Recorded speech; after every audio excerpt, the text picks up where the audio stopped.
Though it's 2012 p.m. No, it's not the year, unfortunately. We survived that apocalypse. That was 12 years ago, remember? Yeah, we came on the boats. They made a movie about it and shit. We're okay. So, it's Sunday. Happy Sinful Sunday, y'all. I got one movie to run off tonight. I was going to make this part of a triple feature review, but too many paragraphs, so. D3 The Mighty Ducks from 96. Here's my thoughts. It is pretty amazing that Emilio stayed for the entire trilogy. That deserves all the kudos in the world. Most people would have backed the fuck out after like the first two films, or even the first film. Well, I wonder who left too, because as this is a trilogy, cast switches up. I don't remember watching this yet. I remember it existing. Nah, I have that memory effect with a lot of films I've watched over the years. Like, I know it exists. I don't remember watching, and then I come to a scene and it's like, oh, okay, I remember this now. So the Ducks are attending Eden Hall, while Bombay is the head of player development in the Junior Hockey League worldwide. Yay! Portman isn't back. Bummer. Charlie chasing after Goldberg is funny, but too over the top. Like, just way too over the top. Even for the 90s, too over the top. Dean Buckley explained the Brazilian fire ants' societal structure to them, and Russ asking if that makes him the queen. Beautiful punchline. Like, Keenan's comedic timing back then, absolutely on point. I loved it. Can't get enough of that shit. Man, look how young Michael Cudlitz is in this. Yeah, better known as Sergeant Abraham Ford in Walking Dead. Yeah, I was surprised. I didn't recognize him almost at first. Like, oh shit, that's Abe. Damn. Crazy his success would come in 2014 being a part of The Walking Dead. That's only 18 years off. That's crazy. Man, Coach Orion is a dick, but understandable. So he's an understanding dick. Smart in switching up positions, especially with Julie being faster than Goldberg. And Luis crawling under the table checking out cheerleader skirts. You sly motherfucker. Orion's unlearning skills for the team is smart and understanding, because if you stick with the same shit, it won't work. And good shit with the horse turds of the varsity team. Fuck yeah. Fucking A, Linda's a Pantera fan. Yeah. But what songs does she know? She's got pretty dragonfly earrings, too. I had to think about what the hell insect that was, because, like, I know that design. I know what it is. Oh, it's a dragonfly. And I can't believe Orion split the team up putting Banks on varsity, and yet he's underutilized. More on that later. It's funny how Louise can't stop in their first game as Eden Hall Warriors, yet in D2 he learned how to. Like, come on, dude. Shit. It's funny, I actually forgot they're still kids, not adults. Yeah. Oh man, that went over my head so quickly. Because I'm like, why are they attending a fucking academy? Like, they're adults now. Like, no, they're still kids. Oh, it happens. It always happens, man. And it's also interesting how Orion is wearing Bombay's outfit from the first movie. Like, okay, you raided his closet? Really? Nice work with liquid nitrogen. Also funny on Goldberg trying to fatten Julie up earlier. I love Averman trying not to crack up at that. He cracked up so bad on that shit. Oh, like that was so horrible. But I get the jealousy though. I get that. Even Connie and Guy's relationship seems to be defunct. Like there's nothing on that. They just wrote it off. Oh yeah, I remember the fire ants in the varsity's bedroom prank. And I still can't believe the $857 dinner. Whew. That's expensive. Fuck, that's $857. That is literally half of what first month's rent is now for a one-bedroom apartment. That's crazy. That's so crazy. Damn, Orion made him lose the Ducks jerseys except for Charlie and Fulton, who left the team. I knew they left. They're no longer Ducks. I get where he's coming from, because their original tricks won't work at high school level. because high schoolers have watched them grow up, so they're like, oh, they know what you're fucking doing on the ice. Fulton's going back to the team. Damn, and Hans is dead. Orion left the team because he was in an accident and his daughter got hurt, so he stayed during recovery. What an honorable dad. Most of that's like, fuck that kid, and ran and went off getting cigarettes. Looking at you, bio dad. Cocksucker. Whatever. I do love Bombay's Heart to Heart with Charlie. It's beautiful. I almost wrote the whole thing down that he said to him, but I was like, nah, you gotta watch that to really get the impact. I'm also glad Bombay isn't central focus here. That's really nice. Because, like, the first two films, it was him and some bitch. The first one, it was him and Charlie's mom, and the second one was him and the Iceland chick. It's like, oh boy, who is it this time? Damn, their scholarships got revoked, but Bombay swooped in for him. Woohoo, baby. Hail Mary return on Portman. Yay. Good wipeout on Cole, too. You know, it's funny. It's like Ken woos a Bash brother, and if they're a trio, yet Ken don't get no kind of fucking, like, nothing.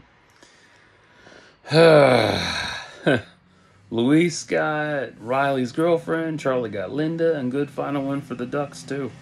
Yeah. So how's this rank in the trilogy? And I'm not even done with... I have one more Mighty Ducks film yet. I rank this last, but also as underrated in a sense. Like, it's unique because it doesn't have Bombay as focal point. And it shows them, you know, working at a high school level, which is cool. Did it need to be made? Honestly, no, you could have left it off with just 2. Seriously, it's perfect if you don't watch this, it's okay. But, it's still alright. But this one really doubled down on not using everyone as much except as for Julie. Yeah. Like, she was the most utilized out of everyone from D2. Dwayne, barely anything. Ken, fuck no. Louise, one trick pony. I mean, he got a little more screen time, but... yeah, Russ, not even anything. I mean, he's there, but not, like, hardcore. Who else? I don't know, it's just like everybody they keep bringing in, they keep, you know, not being used properly, and I hate that. But I blame that because I've watched so many shows since then that, you know, everybody gets utilized, so I'm used to that, and I'll rewatch something from the past and be like, oh, why didn't you fucking utilize these idiots? They're right there. If I had to rank coach interactions, it'd be Gordon versus Stanson, Gordon versus Riley, and Charlie versus Orion. Yeah. D2 felt like they were on to greatness, and then D3 kind of tanked it. Yeah, because I remember watching this ages ago, and I was like, D3 sucks. Does it suck now? Kind of, but not really. Like, I have a better appreciation for it since I watched it, so I'm like, alright. At least Queen isn't on the soundtrack. It made sense for the first 2 films. It wouldn't have for this. It really wouldn't have. Because they're just going up against the varsity team. Like, that would have been dumb. It would have been like playing...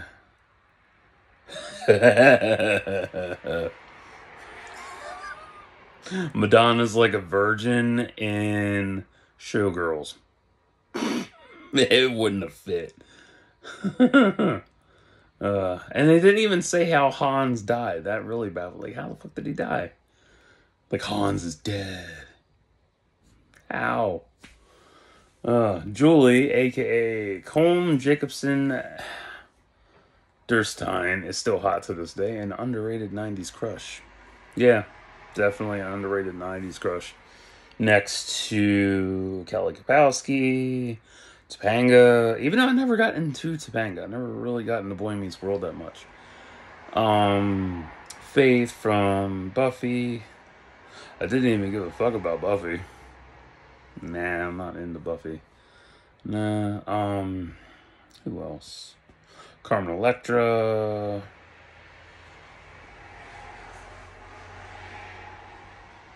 I don't know, a couple others. I can't think of it at the moment. The trilogy as a whole, 7.2 out of 10. While D3 is a 5.6 out of 10. Yeah, it's got some of the magic, but not everything, because they just deviated so much. It mostly stems from cast leaving, which I get. Nobody wants to be tied to a project that doesn't come to fruition or miss out on an opportunity. Mahershala Ali, looking at you. Just saying. I need to do a video on that shit.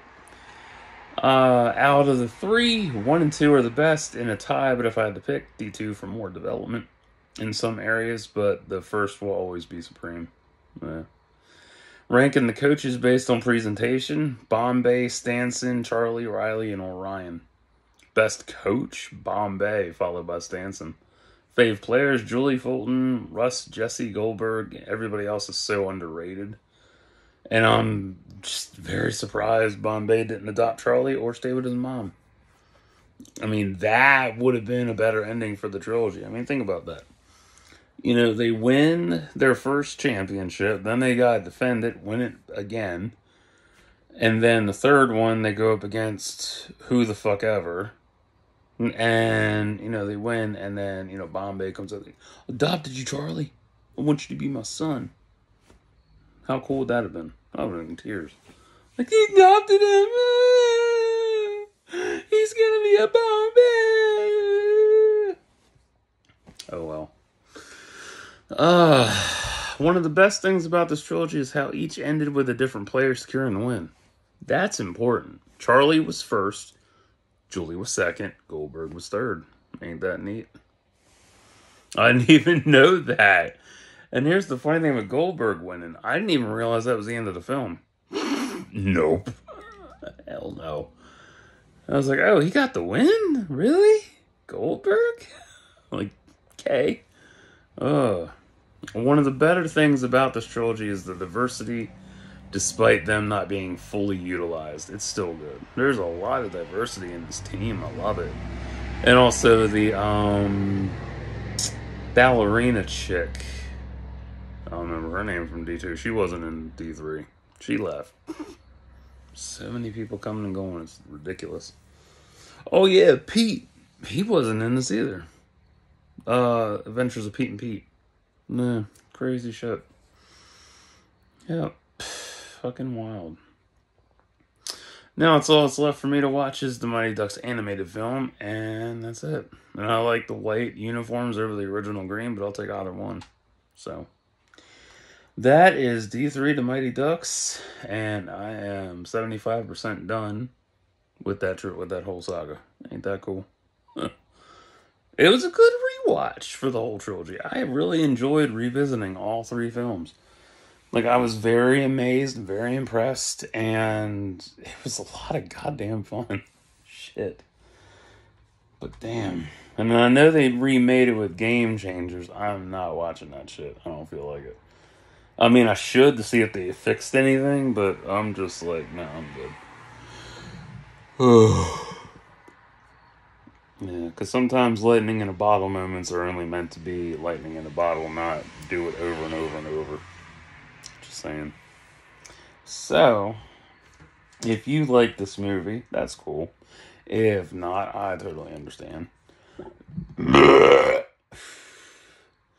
can definitely say that 96 to 2000, that 4-year period, when sequels were being pumped out, I would definitely say a lot of them struggled, especially if it was a threequel. If it was a trilogy and you had threequels, it's hard to maintain that magic. Jurassic Park 3 is a perfect example of this shit. Like, that was good, but lacked a lot. Yeah. It's hard to keep that momentum going. And it's also a sign, you know, like, getting towards the end of the millennium there.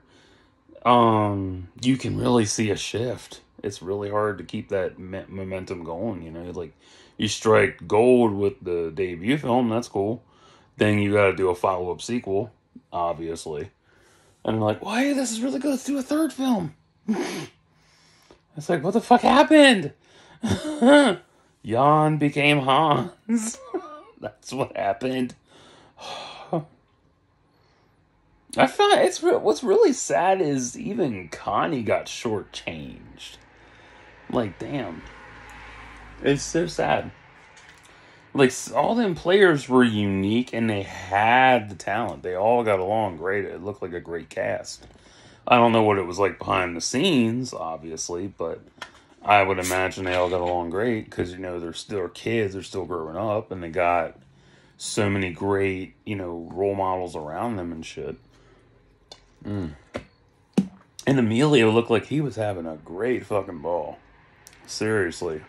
Especially with the training montages in 1 and 2, but especially 2.